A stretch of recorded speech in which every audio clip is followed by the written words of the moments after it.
முன்னாடி வாங்க.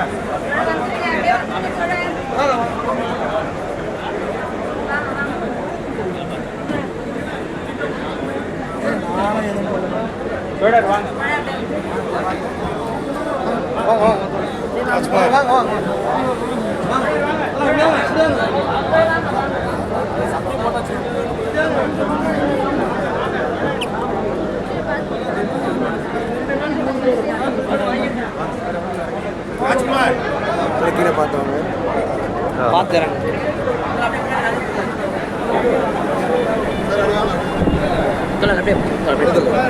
மணித்தோழர் கொடுத்தோம். யாருங்க? மணித்தோழர் இருக்காருல்ல, மணிகண்டன். கொஞ்சம் பின்னாடி நீங்கள் நின்னீங்கன்னா கலத்தோடு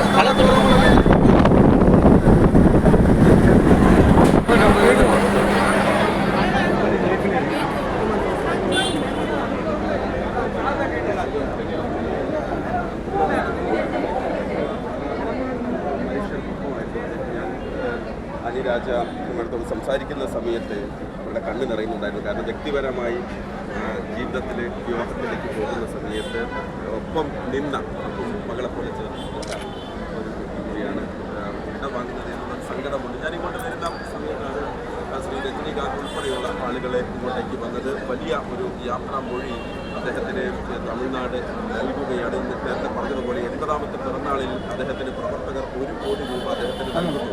പക്ഷേ അദ്ദേഹം അത് തിരികെ നൽകുന്നു. ഇത് എനിക്കുള്ളതല്ല, ഇത് സാധാരണ ജനങ്ങൾക്കുള്ളതാണ് എന്ന് പറഞ്ഞു. 2007 അന്നത്തെ കരുണാനിധി സർക്കാർ അദ്ദേഹത്തിന് ഒരു ഫ്ലാറ്റ് നൽകി. ഞാൻ ഫ്ലാറ്റ് എടുക്കാം, പക്ഷേ എന്നിൽ നിന്ന് വാടക വാങ്ങിക്കണം എന്ന് അദ്ദേഹം പറയുന്നു. അതായത് ഒരു മനുഷ്യൻ എത്രത്തോളം ലളിതമായി ജീവിക്കാൻ പറ്റുമോ അത്രയും ലളിതമായി ജീവിച്ച് ഇന്ത്യയിലെ കമ്മ്യൂണിസ്റ്റ് പ്രസ്ഥാനത്തിന് വലിയ മുന്നോട്ടേക്കുള്ള പോക്കിന് വലിയ മാർഗദർശിയായിട്ടുള്ള ഒരു വ്യക്തിയാണ് ശ്രീ നല്ലകണ്ണ്. അദ്ദേഹത്തെ കണ്ണീരോടെ അല്ലാതെ തമിഴ്നാട് ജനതയ്ക്ക് യാത്രയാക്കാനാകില്ല.